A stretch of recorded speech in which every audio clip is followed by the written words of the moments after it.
podcast in the world. The Roof Trollz. Roof Trollz, we're back. So is Suzanne. She just walked back in again. Suzanne, I thought you were gone. Guess not. All right. Well, anyway, Roof Trollz, we're back. So I got some fun guests today. Really excited about it. And one of our guests here, Dustin, we're going to get to you in a second. But then as usual, I have the same boring, lame-ass host that we always do, Angelo and Mike. No one cares. Go ahead and introduce yourself. Yeah, my name Dustin. I'm owner of Three Kings Roofing out of Texas. DFW, the hell capital of the world. Came up here, met Mike, and just having a pretty good time. We were supposed to go to a Cubs game, but a little weather delayed that. But yeah, man, just been doing this since 2010, and in the roofing game, kind of like you and everybody else. It seems like trying to make a living. So I guess that's the intro that I need. That's an awfully brief intro. I mean, tell us a little bit about your background. What got you into roofing? You said 2010. Kind of give us like the whole backstory. Is it all Dallas-Fort Worth too? Like, is this all you've stayed in the one area? No, I mean we've expanded, worked in like 12 different states. So we've done Oklahoma, Colorado, Missouri, Arkansas, Kansas, Tennessee, Florida, which I don't advise Florida to anybody. That's an expensive venture and mistake that you can make. But yeah, I mean, we definitely grew, and DFW companies that you see, like heavy recruiting and hundreds of sales reps and all that stuff, kind of storm chasing has been our game. And like I said, it's been a wild ride. Had the partnerships that didn't always work out in our company. I started it with two brothers that are not involved anymore, and then some ex-brother-in-laws that were involved that are not involved anymore. Those are expensive mistakes. Picking the wrong partnerships, or, when those things break apart and you have to who damaged who, or, things like that. If it's not done the right way, people tend to go after people's managers and people and, hey, let's start this company. It's easier to go over here. So went through all that. And it's, like I said, I think that's pretty typical in roofing. So if you're partnered, like I know Romans is, y'all got quite a few, you definitely want to make sure that that's the right kind of partnerships, and that y'all always have that mutual respect if y'all ever do go separate ways or whatever it is, or decide to whatever you're doing with your business. But yeah, I definitely went through some of those struggles. And then, now point in my career is just collaboration is really what I'm huge on. I think that's the next kind of stepping stone of where we're at. And then the industry, you've got all the private equity and consolidation, and what does that mean? Why are they doing it? Are questions that I've asked. And so that's why we've come up with a plan and collaborated with a bunch of owners across the country versus being as imperialistic, right? Like when I was going into all these different states and chasing storms, the goal was to set up Three Kings flag in all of those states and be this huge, company. Kind of backed off of that, and just it's easier to collaborate, with a local flagship or brand that's in an area, help them grow, and if we can all figure out how to make money with one another, it can actually work out really well. And I think a lot of us in this industry have that same philosophy. Like, how do we, make our mark here, and then let's get to the next location or open up another office. And you had said, you wanted to have, plant that flag. What made you back off of that in your store? 'Cause you said 2010 is when you started. Yeah, timing and of what's going on in the industry. Also, just it's expensive. You can make some really expensive mistakes, and you can have a company that's doing $30 million, and you look at it, year over year or whatever it is, and you're like, man, the money that was made or the profitability of the company got hurt because we're chasing this new market, or trying to find the guy, and usually the guy is who lets you down, because if you're not, it's just the passion of the owner doesn't always transfer into other people, and so it's 100%. So scaling, especially in roofing, when you've got like a low barrier of entry, where guys can come in and say, oh, I'm going to start a company tomorrow and take these 15 guys that you've been building and training in a different state. It happens to all companies. And so like, it's just a hard thing to do and to manage. And then it gets expensive, and it hurts your profitability, financial strength of your company. And then, like I said, the consolidation in private equity I think needs to be looked at pretty seriously. I don't think that they're doing it on accident. And I think that some of the time has run out for you to be like, I'm going to sit here and just build a company that's going to be here forever, right? Like you're going to have to get big fast, or you're going to have to get small right? And be like a one-man wrecking crew that just makes yourself, it's a hustle versus a business. And it's just a theory that I have, just paying attention to it and studying what's been going on for the last 2 or 3 years in the industry, and just noticing, and why did that big money, come into our, I talk about bring the war to our door. I say that a lot. I wasn't looking to like sell my company or really want to do that. But at this point, it's kind of like you've got to compete with those large conglomerates that are happening, or you're going to get buzzsawed. Is that something you see a lot? I asked, that's something you see a lot in Texas, like your area? Obviously, like you said, Dallas-Fort Worth is a huge market when it comes to hail. Like I know you talked about, Florida, it's a whole different market when it comes to storms. Our area is getting more of that, the storm and things like that. But, we've seen a few like PEs buy up some of the bigger companies. If you're from where we're at, Northwest Indiana here, there's a couple bigger names, M&M, which I don't expect you to know who they are, but they were up here. They're a pretty big company. Yeah. Rogers, they were, purchased. And then there's a few that were in Illinois that went with a different route with, private equity. But do you think it's more of your guys' market where it's just, there's so many of these medium-sized companies where it makes sense to kind of merge and do that, where like private equity would be like, hey, if we can get one in, like how Home Depot is, right? They're not in every town, but every other town, typically there's a big box store. So do you think it's because of something like that where we can manage it and then obviously see the bigger fruit by owning all these small businesses in a large market like yourself? I think a lot of what I'm looking at is vertical integration. So I think that's why Home Depot has bought SRS, and Beacon has recently sold. And you got BlackRocks of the world that own, BlackRocks and Vanguard. I mean, they invest, so they can't be considered a monopoly, but they are the largest shareholders, I believe, in Allstate, potentially State Farm, Home Depot probably. Everything. If you look at it, it's a vertical integration. And I believe that carriers, because of the frequency of storms, they're changing the narrative on some things. I think that it could get to the point of insurances being like health insurance, where it's in network or out of network.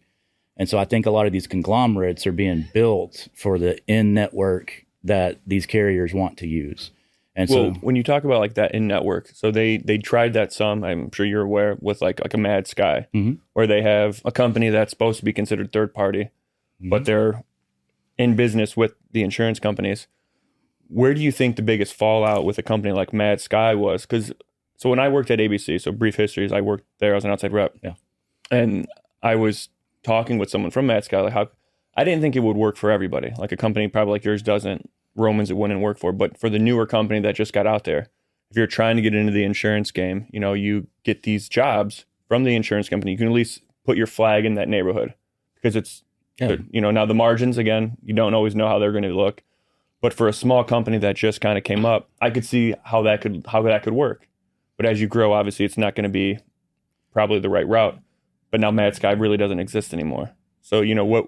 But that's inaccurate. In which part?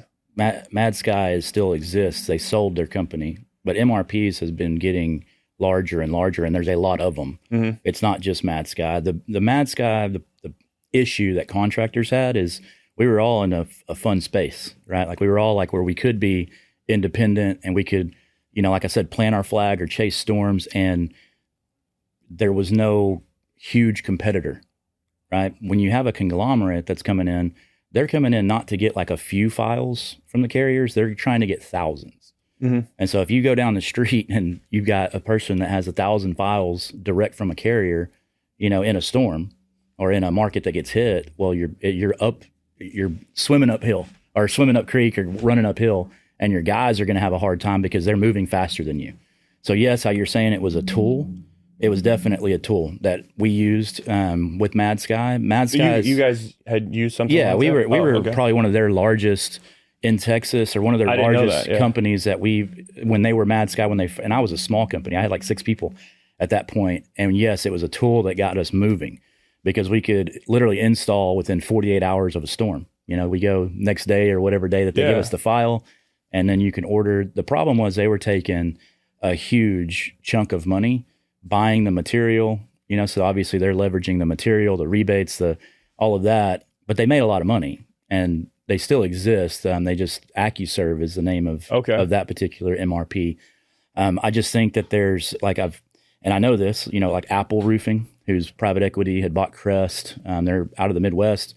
They're trying to go DRP, which is direct repair, which is basically an MRP program, but they're getting direct. And it's the same thing in the car industry.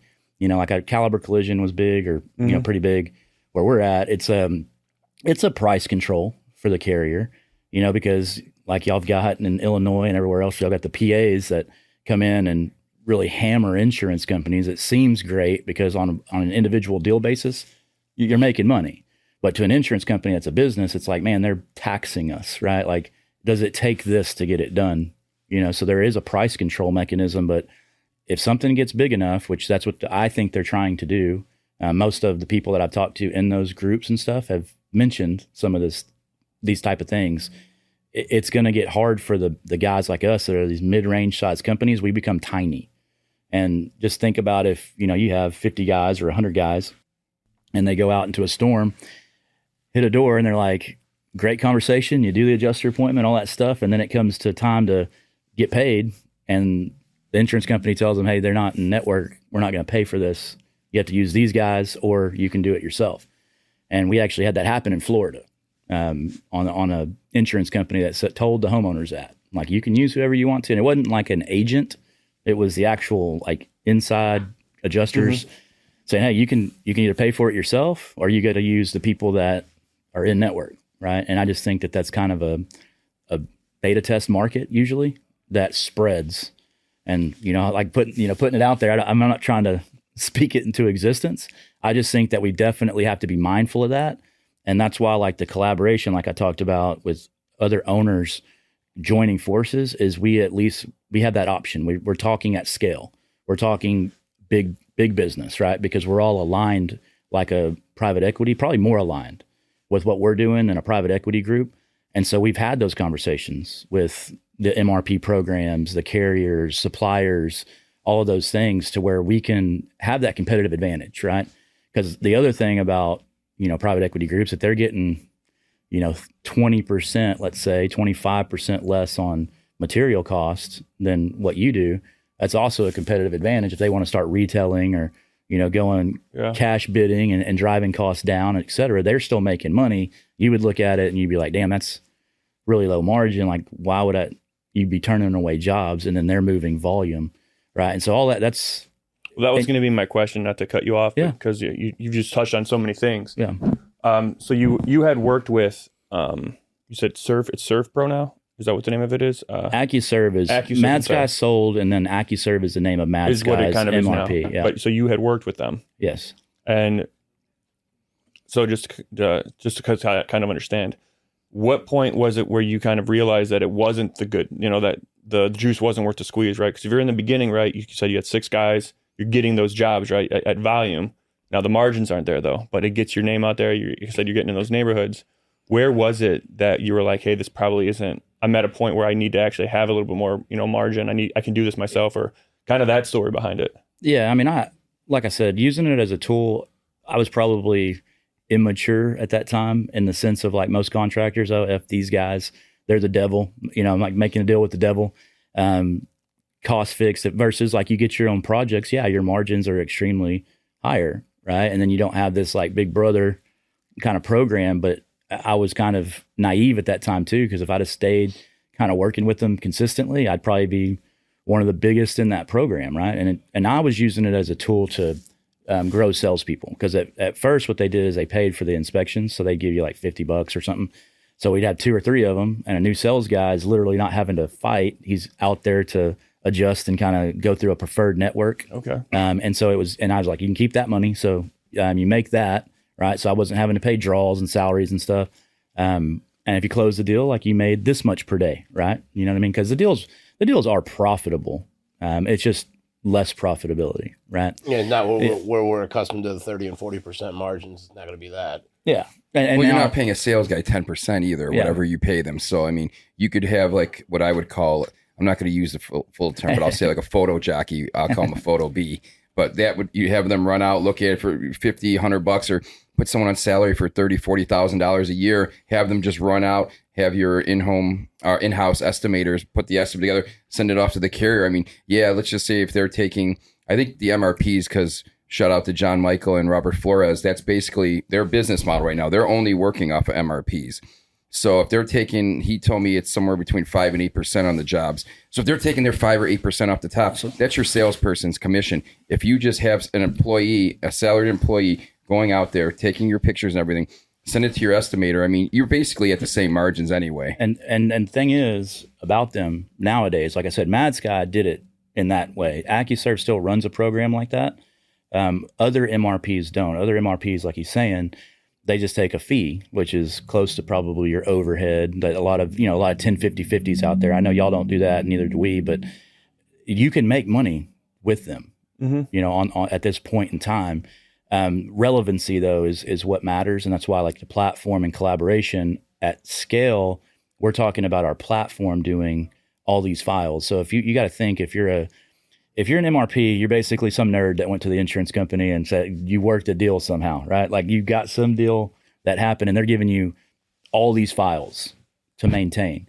That's kind of what they did, and they're remote too. So wherever they send them, they'll go and work the state. But the MRP people don't have companies, like they don't have a company that's nationwide. So they rely on contractor network that they try to manage, and they do. You'll get kicked out of the program if you don't do it the way they want to and all that kind of stuff. But the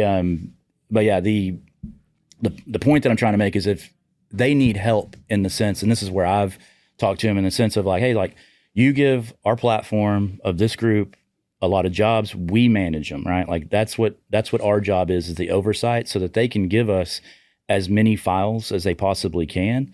And they're having to check with one group or one entity, not having to go manage 100 or 200 in all of these different. So that's where, like, if y'all go set up right now with an MRP, and are they going to take you serious? Because it's pretty political. You have to know people. Are they going to give you a file or two? Maybe. And that wouldn't be relevant to anyone. That's why, like, a lot of contractors are like, I don't care. But the ones that are in the background, the money and the big stuff that's going on, they're like, give us hundreds, give us thousands, and watch what happens. And then that company is moving. You know what I mean? Like, you got to think about how much work that is, revenue, profitability. Probably easier to have salespeople. You can pay them less, or project management, whatever you want to call it, because you've got something that's given to them. It's like it's just evolving. It's evolve or dissolve is what I always say. But like just door knocking can't, like, you've got to graduate. Like, we have to all graduate. Like, it's a great ROI and it's a great business model that a lot of us have been built on, but it can't be the only thing, because salespeople are going to get burnt out. I mean, your average life of a sales guy is probably 3 years is like the maximum, that you're retaining salespeople, because it just gets old, or they want to try to get out of it, right? They want to be like, well, how do I get promoted, or how do I not knock doors? How do I get to be a team lead? Just because it's like, I want to be a closer. Well, everybody does, know? So if you're giving them opportunities to get in front of people faster, that's good for your business, right? Like, you can probably get higher level salespeople, because good salespeople are closers. They're not marketers, right? And so, like, when you're door knocking and doing A to Z, like a lot of companies, you're wanting them to be marketing, sales, closer, project management, put out the fire, escalation guy, collect, potentially supervise. That's a lot. So I think right now, I've been in this since 2017. I think right now is the best time ever.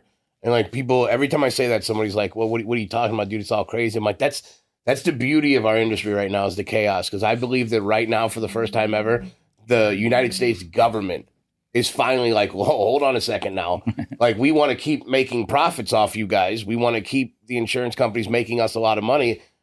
But you guys got to start buying shit. You have to. Like, you got to see more transactions, because now we're seeing class actions pop up. Now we're seeing senators and governors flaming, insurance companies right out in person, suing them, states suing insurance companies, states talking about creating their own insurance for individualities. Then we're watching these PEs come in, and we're watching roofers get paid left and right. We're watching roofers expand and grow. And the average claim is 25 G's now. It was 15 when I first started. 12 to 15,000 was like the average claim. Now it's in this market, you're like 24,000 for the average claim. It's not, everybody knows what PA is. Everybody knows that the insurance companies, what they do with the money they're allowed to invest in. We all know the little tactics that they have, but now we know how much they make. Now the country knows how much they're profiting. Now the country knows the tactics are being exposed like live out to them. In my opinion, this whole industry is at like a peak hill, and we don't know which way it's going. 2 years ago, or even last year, everybody swore that insurance was going away. It's gonna fade away. We need to go retail. This industry is getting taken over by PE. But now we're watching, and what I'm seeing on my end is like I don't know if the insurance is going anywhere, guys. I think that they're going to start buying a lot more, actually, and I think that it's not because they want to. It's going to be because they have to. Because younger generations are like, dude, what? Fuck insurance. And then that's hitting shareholders' pockets, like you alluded to. And once that happens, that's when changes happen. When the shareholders start getting affected, when the pocket starts shrinking, that's when I feel like it's just going to be more buying, more ammo for us. I genuinely think they're trying to clean the industry. I do. Sometimes it's questionable, their methods, but I think that they want the same thing we do. I do believe that. But it's coming to terms with, are we going to be willing to take less to move forward? Are they going to be willing to pay out more to move forward together? That's what the question is, and I don't think any of us know that. The thing with the insurance, though, is like, I don't think it's going away. I mean, and the thing is, it's all cyclical. I mean, you have that's the whole deal. State Farm will deny. You'll have a class action lawsuit, and then they'll pay out easier, right? Allstate was the one that was hard for a long time. They started paying out. So it's cyclical. They're a business, right? And so like at the end of the year, if their shareholders and numbers aren't looking good, they're going to delay claims into the following year because of their books and shareholders, right? Like it's a business. And my thing with insurance is like, I don't hate them, right? Like a lot of people are like, F them and all this stuff. Is like, they pay us all and vice versa. If we're not out there fixing stuff and knowing where weather hits and making claims, they don't have customers and paying out, and adjusters. And so everything moves the needle, right? Like it's an economy that we're in. I just think that there is a certain level of, insurance companies get beat up on technicalities, right? Like on, discos and technicalities. And we're, you know what I mean? Like in Florida is a matching state. So one tile's gone, isn't made anymore. Got to replace the whole roof. I mean, that stuff gets expensive, and like what's happening is the cost of inflation and home building is not keeping up. I mean, they'd have to charge for insurance, like kind of what's going on in Texas. They're starting to try to do 2% deductibles, and the house prices have raised so fast that these deductibles are gotten crazy, but insurance companies can't keep up with it with their pricing mechanism, right? They're like, we'd have to charge everybody, $7,000 a month to keep up with the pace of what's going on. And so they're trying to come back and have some cost control, and that's where I think like the working with them, I think is going to happen at a large scale to where like you can be the roofing company that wants to be rebellious. And like I said, when I kind of walked away, like I was rebellious. I was like, F this, I can make more money doing this and messing with this. I don't need this program. It's a problem when like a huge chunk of the market share decides that they're going to go and be okay with the price controlling, right? Because private equity groups and conglomerates, they're in it to make money. They're not in it for like the owner making money. You know what I'm saying? Like they're not worried about it. One owner, they're worried about this huge volume. And then they've got connections in a world. They've got money, but they're connected to Allstate's CEO or CRO or COO or whatever, to where they've got an inside track that you're fighting against. And if you're one of those rebellious contractors that's just sitting there, you run the risk of, getting buzzsawed. And that's all I'm saying. I'm not saying that like the industry's going anywhere. Mortgage companies need to get involved. I mean, that's you said the word rebellious. I like to think I don't look at a company that wants to, I think they want to stay autonomous. Mm-hmm. And I don't think there's anything wrong with being, autonomy. I think it's, you talked about, you raised a really good point when you talk about insurance companies, right? They're trying to move, how do they keep making money, right? So they're moving to these percent deductibles, which has been happening over the last, 5-10 years. And our market's the same. Everything's 1% to 2%. They're getting rid of it. We all know that ACV is like the thing, but there's been this big push, and I truly mean when I say this, I'm not trying to go down like the political avenue, but the global scale that we're looking at things is, like you just talked about, everything's owned, everyone's interconnected. And I think because Elijah brought up, there's a younger generation now that's kind of getting more involved, not just in our industry, but in general, trying to speak out against that. You talked about home pricing. You can't, like the average 29-year-old can't afford a home, right? We could go down to that whole, $50,000, $70,000 worker. And when you just look at rent, house pricing, like they can't afford things, right? So that, like you alluded to earlier with one of your statements, that it's all connected. I think there's going to be I think you could be 100% right, where there's this oligarchy type thing that has been that's like the word being used right now. I think there's going to be a lot of pushback against that because how the internet works now, that you can see that everyone's connected. Wait, this contractor is connected with Allstate, and Allstate's connected to BlackRock, and BlackRock's connected to the senator from that state. Like it's crazy, which I think I can see your view on it, where you're like, either you get in to be part of it, but I think there's also something to be said that I like this personally, that having the autonomy of being by yourself, right? You're right. Hey, roofing might turn into a big box type thing. It is what it is. You know, we all can't foresee it. Is that where it's going? Maybe. But I think there'll always be, you know,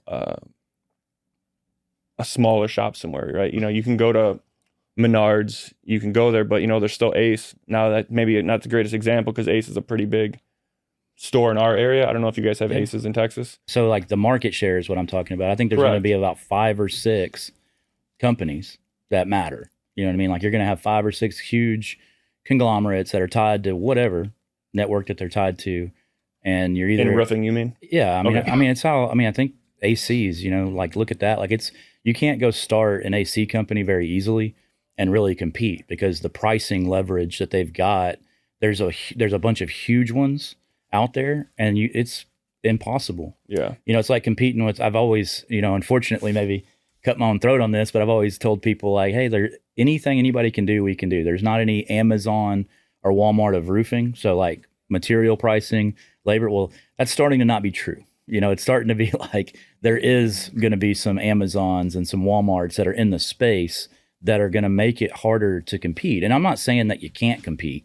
That's what I mean, rebellious. I'm a very rebellious person by nature, right?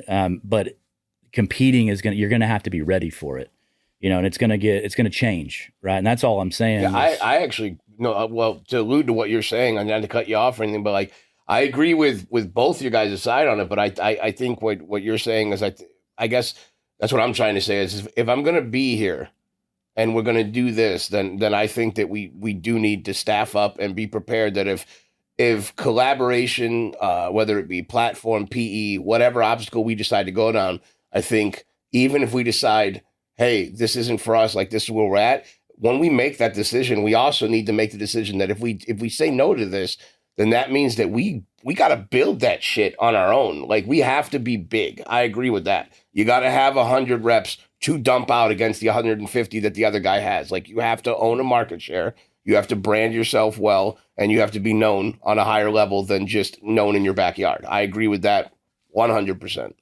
Yeah. And I mean, and that's, like I said at the earlier part of the conversation is I've done that. You know, I've had 120 some odd people.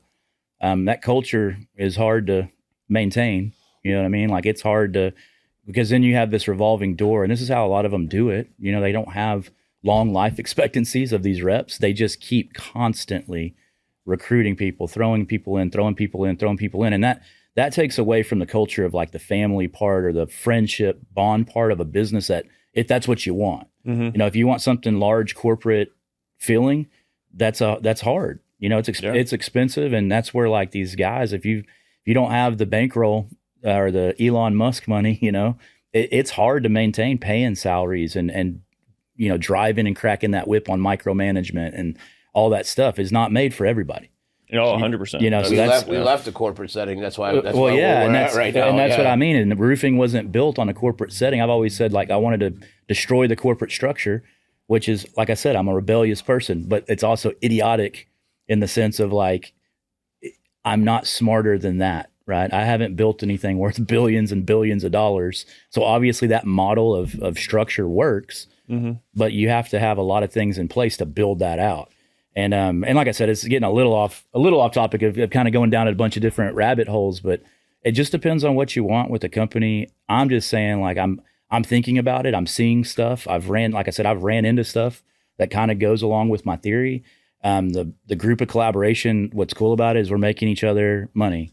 Well, yeah, let's talk about that. So, I mean, because you got which is great. You just kind of jumped in and started talking. We didn't go much about it. Usually it's like, hey, what's your history, all that. Yeah. And I love this because these are things that we all don't know about, or, you're coming from a completely different, market, right? We're here. What have you, so let's talk about that a little bit, because you're already collabing with some other companies, so if you want to touch on, your experience right now with what you guys are doing.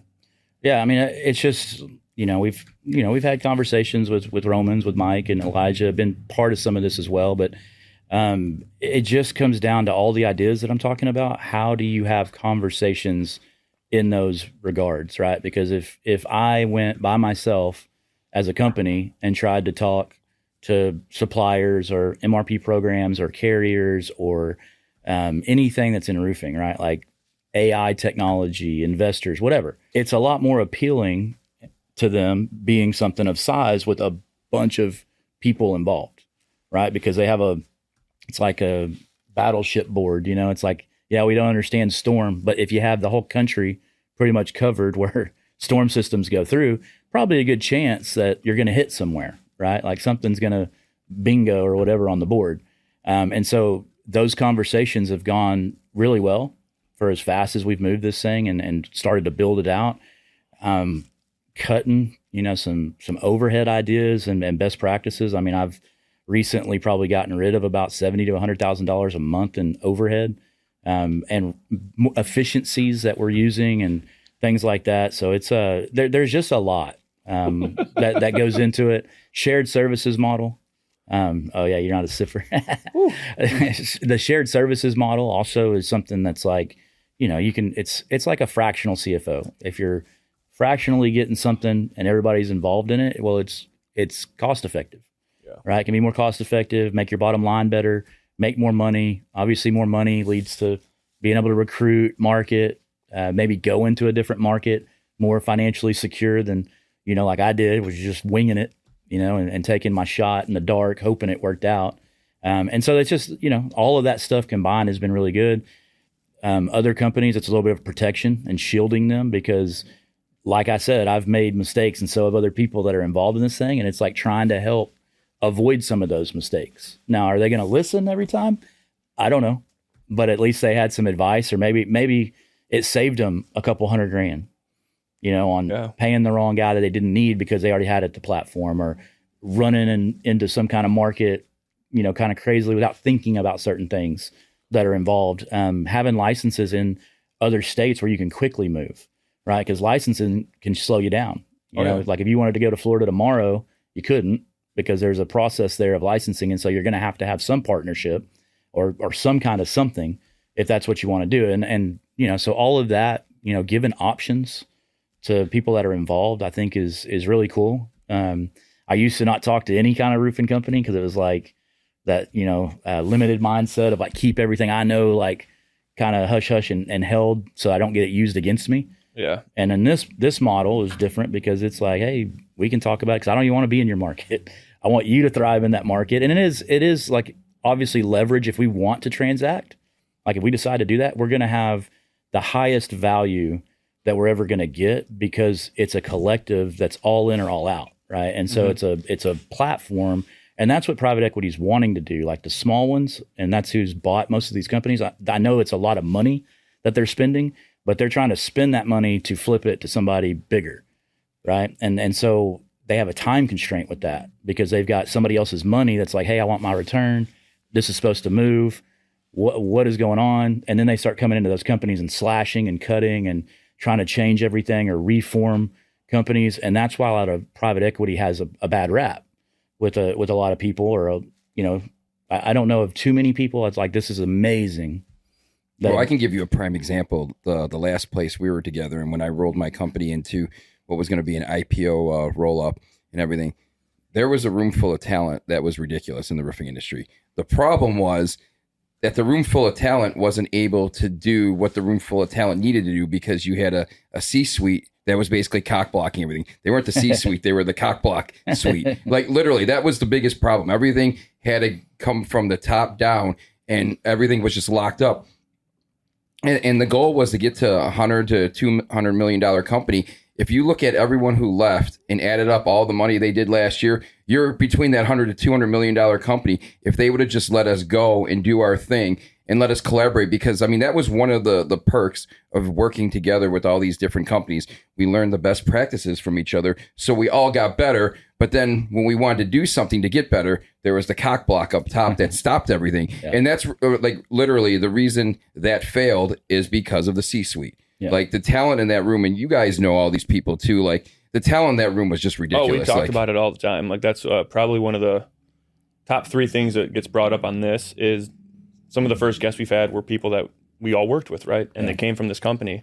And we talk about that, like in Northwest Indiana alone and right over again to the border, the amount of people that have their own companies now that are thriving, I would say 70, 80% of the companies, in at least Indiana, all really worked together at another company. There's somebody from that company either managing it, owning it. It's wild. And they were all together at one point. But I mean, Mike, that's exactly hit it on the head. Everyone had good ideas. Everyone gelled really well. It was then how do you implement it? Yeah. Somebody else from above you would stop it because it didn't fit whatever they thought was the right practice. But you talked about options. I just want to keep talking about that. Is I like that the idea of that of having more options. I think that's a really good way of looking at the market. I love the idea that if a guy wanted to go move somewhere else, potentially, hey, we're connected with these people. We can take care of you. I think that's a really good thing to look at. And it reminds me a lot of, and I don't know how it would be now, but like the SRS model. They have a bunch of independent companies, and it kind of sounds similar to, I could be wrong, right? I'm not trying to misspoke. You and I have only honestly talked you're good. twice. You're good. Via Zoom. But it kind of sounds a lot like that. Like you have this autonomy of yourself, you run things yourself, but if you need to get added, we'll add you like as a customer, right? Or in SRS's case, like a contractor. You can just call them, they get added, and then everything transfers. But I want to kind of talk to you a little bit about that, is I know you're obviously working on this. And so where exactly are you trying to kind of branch these ideas? Because if you look at it from across the country, if you have someone in each state, I guess what does that look like for you?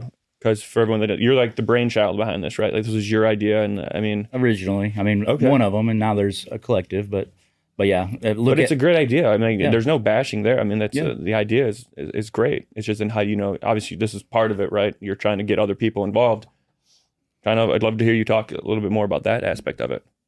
Which part of nationwide? What part are we asking? Well, so correct. Like I guess there's a lot there. So you're in Texas. Correct. I believe you have someone in Oklahoma. Is it Florida? Technically, I think it would be Missouri, Illinois, Colorado, Arkansas. Arkansas's been a good market for us. Arkansas, okay. Northwest. So Arkansas. how has that been going with what you guys are doing now? There's no PA in Arkansas too, right? No. Yeah, you can't be PA at all. No. And that keeps their deductibles are like $500, $1,000. Like they're pretty. In the claims don't pay out as high. You know what I mean? Like dollar for dollar. But it's still a good market. But look like for me is, like I said, cutting a lot of costs with some of the ideas, partnering, having some other voices. Cause as an owner, like y'all got a lot, I've got a lot of owners in this building, I don't, right. And so like mentorship of where do I go if I have a problem, if you know what I'm saying? Like if anything, I'm always the one that has to make the executive decisions, and they're not always right. Like sometimes I have to adjust, course and fix and all that stuff. And that gets hard and it gets taxing on your people sometimes. So just having, kind of that collective group of like energy, I get down every now and then just like anybody else, and having them, hey, can we help you with anything? Or like, hey, this is some positive idea comes out of nowhere, like, one of the companies, I need some ice in that bad boy, man. Like one of these companies is got, like a commercial, like estimating type thing that they're doing and sending out like $100 million in bids monthly and not really slowing down. And all of a sudden they become a pretty large commercial outfit. And I'm like, can we copycat that in our markets? And like, that's what we're, stuff like that is what we're working on. I think that makes everybody, like it more jobs, more revenue, more money. That's what businesses need, right? And so that's what it looks like for me. And then it just, the guys that are involved, we want good people. Like we don't want guys that are like these, the typical egotistical roofer, like, your shit doesn't stink and they're like they're not. Oh yeah, no, we know people like that right in our backyard. It's in the industry. I know I've got tattoos and you do too, and beards and trucks and all that stuff. It's kind of the typical roofing starter kit, but that's a badass start. Hang on, that's a badass starter kit. Yeah, so. There you go. But you know what I'm talking about. You got some of these guys that are just like they care about nothing but money. They don't care about people. They don't care about the homeowner. They don't care about stealing. It's all just them, and so we don't want people like that, which is kind of crazy with what we created, because a lot of it's like, some of our faith is aligned and stuff like that, and I'm not trying to Bible thump by any means, but it's like that's like a godsend in a way. It's like, oh, I'm supposed to do this, or this is making sense because it's easy. You know what I mean? It hasn't been like this hard tug of war of collaboration and starting to move the needle and help people make money. And it feels good to help guys. There's one of the companies is in Maryland. I'm not going to Maryland, right? But he's a younger dude, he's pretty successful, and like helping him leads and strategy and cost efficiency and, back office stuff that he, like helping him. If I had that, if I had any of that when I started, I'd probably be a lot richer and wealthier and larger, man. Like just using companies that if you look across the board, let's just use a Linear. I don't know if y'all know who that is or not. I'm sure you probably do. Linear Roofing or Linear or whatever you call it. Oh, Linear. Yeah. Yeah. They've went private equity. They've sold. They're huge. They went from LA Fitness, like workout guys, but they had corporate like CEO people that were involved in that company, right? Like most of us guys didn't have that. That wasn't our experience, expertise, or anything like that. So they were able to kind of build the way they did and then get out the way that they have. And it made sense for them. And that would have been great if we all had that. You know what I mean? Like if you had somebody connected to you that had some of that experience, and it's like, hey, this is the financial model that you're going to run into. This is the forecasting, or this is the issue that you might have. Like some of that stuff would be very important intel, So all that's really first and foremost is that the intel, the making money, protection of like not getting ran over by somebody coming in and trying to take large market share because we're something of size that can fight it back. And we're not independent, right? Like we're not by ourselves. So that's what I mean by having those conversations, and being involved in that landscape. All right, we're breaking this one into 2 episodes. That's a wrap on part 1. We'll be back next week with the rest of the conversation. Until then, stay locked in with the Roof Trollz.